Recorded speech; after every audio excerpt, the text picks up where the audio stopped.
Hello again, everyone. Welcome to Washington Gun Law TV. I'm Washington Gun Law President William Kirk. Thanks for joining us. I am coming to you from Elmira, Washington. Elmira, Washington is located right here in the middle of nowhere.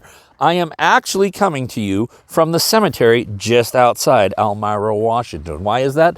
I'll explain in a moment. But Washington, we need to have a talk. We need to have a really honest exchange. We need to do a little bit of soul searching about how important is your state moving forward. Are you ready to do something about saving your state, or you're literally willing to just let it go to hell? So today, let's spend a few minutes and let's talk about how this will be your last chance, Washington, to save your state.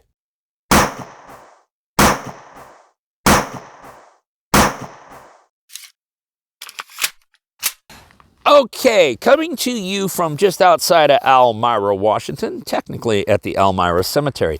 Why am I coming to you from the Elmira Cemetery? Well, I'll tell you why. Because just back over that shoulder right there lies William Halliday Kirk Sr. He is the first Kirk to come to the United States. He hopped off a ship as a merchant marine in Nova Scotia in the late 1850s, managed to make his way down to Illinois by the 1860s, enlisted in the Illinois National Guard, fought in the Civil War for the Union Army, fought quite valiantly, was a highly decorated officer, candidly was a badass mofo, and upon service to his country was then given 40 acres of land by the United States government for serving in the Civil War. That 40 acres of land, however, even though he lived in Illinois, was way out here in the Washington Territory. In 1883, William Halliday and his then wife hopped aboard a wagon train and started west. They made it all the way to Cheney, Washington by the winter of 1883. They had to hunker down there for the winter, but by the spring of 1884, William Halliday had settled the homestead, the Kirk homestead, just a few miles from here with his 40 acres. He ultimately built that into a 190-acre ranch and was laid to rest here in 1912. His son, William Halliday Jr., also went on to become a farmer in the Ellensburg area, and he is laid to rest as well right here. His son was actually my grandpa, and he was the first one of us to begin our long journeys at Washington State University. Every single Kirk that has ever lived in this state is buried in this state. Every single Kirk that's ever been an American is buried in the state of Washington, and yet today, I find myself consistently on Redfin looking at real estate in other states. Why is that?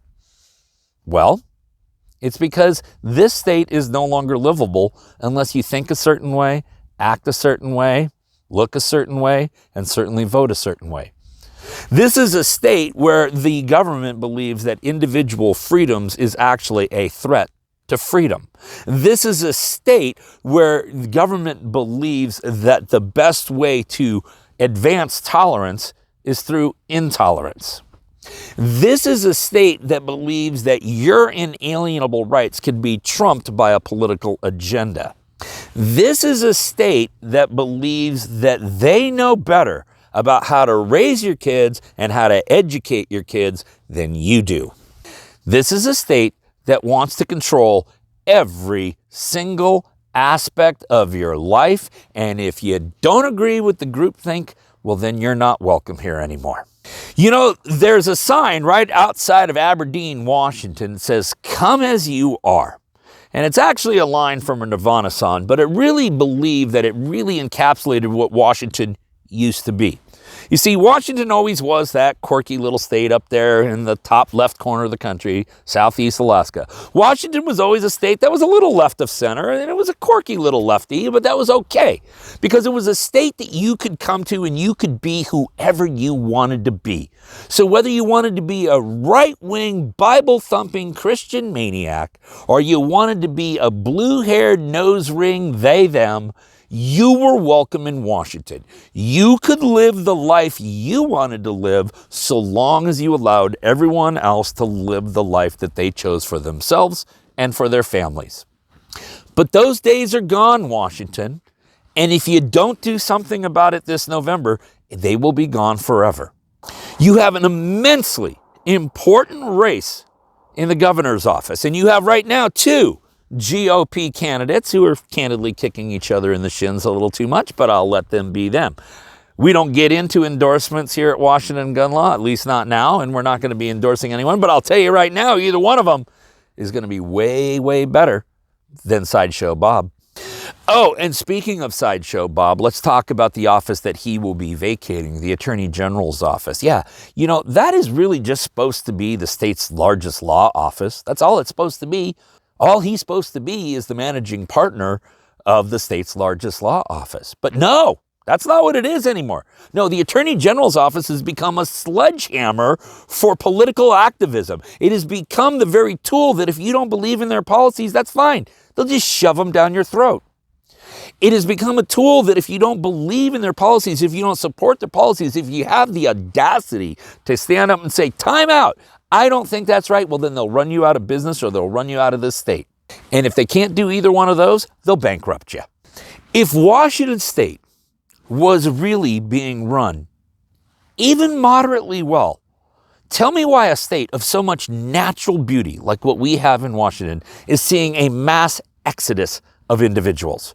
Why is Washington State one of the more rapidly shrinking states in the United States today?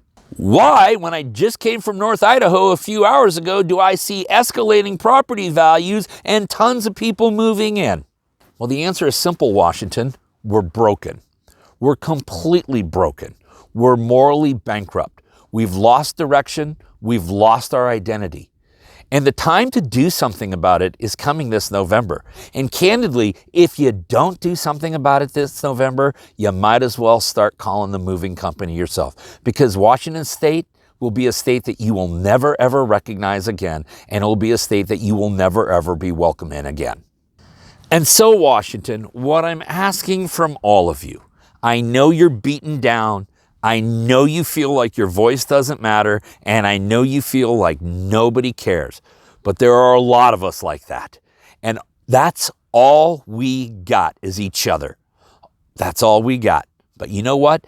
That's all we need. So I'm asking all of you to get involved this year, to get behind a candidate or two, to get behind an initiative, to pick a battle that matters to you and fight like holy hell, to fight like your state depends on it. Because you know what?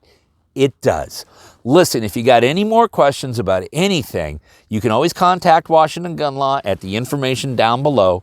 In the meantime, I want all of you to remember that part of being the lawful and responsible gun owner, like we talk about all the time normally at this channel, is to know what the law is in every situation, how it applies to you in any instance you may find yourself. From beautiful Elmira, Washington, thanks for watching, and stay safe.